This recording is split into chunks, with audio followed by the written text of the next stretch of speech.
क्या 6 तारीख तक ये मुतालबात पूरे हो जाएंगे, अनाउंसमेंट हो जाएगा? दूर हो गया, इस महीने में ये मुतालबात सारे पूरे होकर नहीं ऐसा नहीं हुआ तो हमारे लिए दरवाजे खुले हैं। फिर हम जमहूरी तरीके से अपने आंदोलन को जारी रखें। हमारी लड़ाई तो चल रही है, हम कौन सा भी शांत होने जा रहे हैं। ठीक है, अगर हमारे वादे पर हम अपने धरना को समाप्त किए हैं कि ठीक है 2-4 दिन की बात है, 2-4-5 दिन के अंदर हमारा समस्या समाधान हो जाएगा। नहीं होगा तो 6 तारीख में अभी बहुत दिन है, हम उससे पहले भी अपना आंदोलन मैदान में आ सकते हैं। बिल्कुल बहुत शुक्रिया आपके लिए। आप लोग घर जाइए, लेकिन हम लोग घर नहीं जा रहे। हम लोग तब तक घर नहीं जाएंगे जब तक हमारा कैबिनेट नहीं हो जाता। हम लोग यहीं रहेंगे, डिपार्टमेंट से लेकर के और यहाँ तक रहेंगे। इसलिए किसी मदरसा बोर्ड और साथ में सलीम परवेज और अब्दुल सलाम साहब आए थे।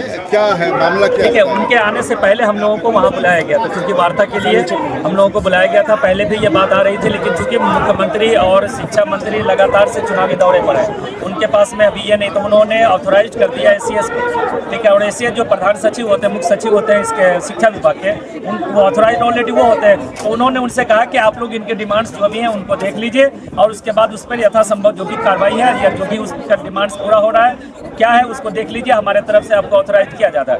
तो उसके बाद आज उन्होंने जो उनके शिक्षा मंत्री के जो सचिव हैं इश्तियाक अजमल साहब, उनके साथ और प्रधान सचिव के साथ हम लोगों की वार्ता हुई। उन्होंने हम लोगों को बुलाया, वार्ता के लिए गए हम लोग, वहाँ पे वार्ता हुई। वहाँ पर मदरसा बोर्ड के सेक्रेटरी और चेयरमैन साहब भी थे।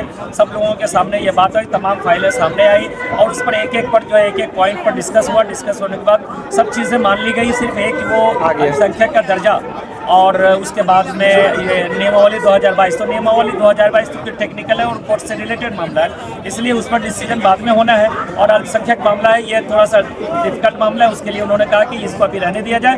बाकी जो भी आपके डिमांड्स है, सभी कोटि के मदरसा शिक्षकों के इंक्रीमेंट का मामला है, मेडिकल का मामला है, हाउस रेंट का मामला है, साथ ही हाफिज के सैलरी का है, साइंस टीचर के सैलरी का है। 6 तारीख तक ये मुतालबात पूरे हो जाएंगे, अनाउंसमेंट हो जाएगा? दूर हो गया, इस महीने में ये मुतालबात सारे पूरे होकर के कैबिनेट चली जाएगी। बड़ी जिम्मेदार लोग आप हैं और आप टीम्स हम भी वही बोल रहे हैं जो हमसे वहाँ पर ये कमिटमेंट किया अगर ऐसा नहीं होता है तो ऐसा नहीं हुआ तो हमारे लिए दरवाजे खुले हैं। एक बार फिर आपके बिल्कुल आपसे भरोसा उठ जाएगा। नहीं ऐसा नहीं हुआ तो हमारे लिए दरवाजे खुले हैं। फिर हम जमहूरी तरीके से अपने आंदोलन को जारी रखेंगे। संहिता लागू हो जाएगी, 3 महीने के बाद फिर कुछ कीजिएगा जी?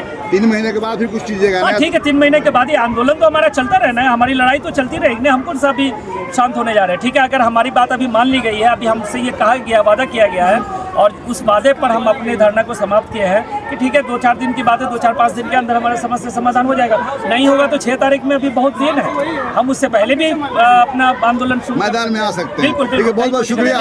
लेकिन एक बात हम और ये कहना चाह रहे हैं कि माननीय नीतीश जी से पूरा वादा है और पूरी उम्मीद है उनसे कि हमारा मामला अब पीछे नहीं जाएगा। आप क्या कहेंगे मदारिस के शिक्षकों को?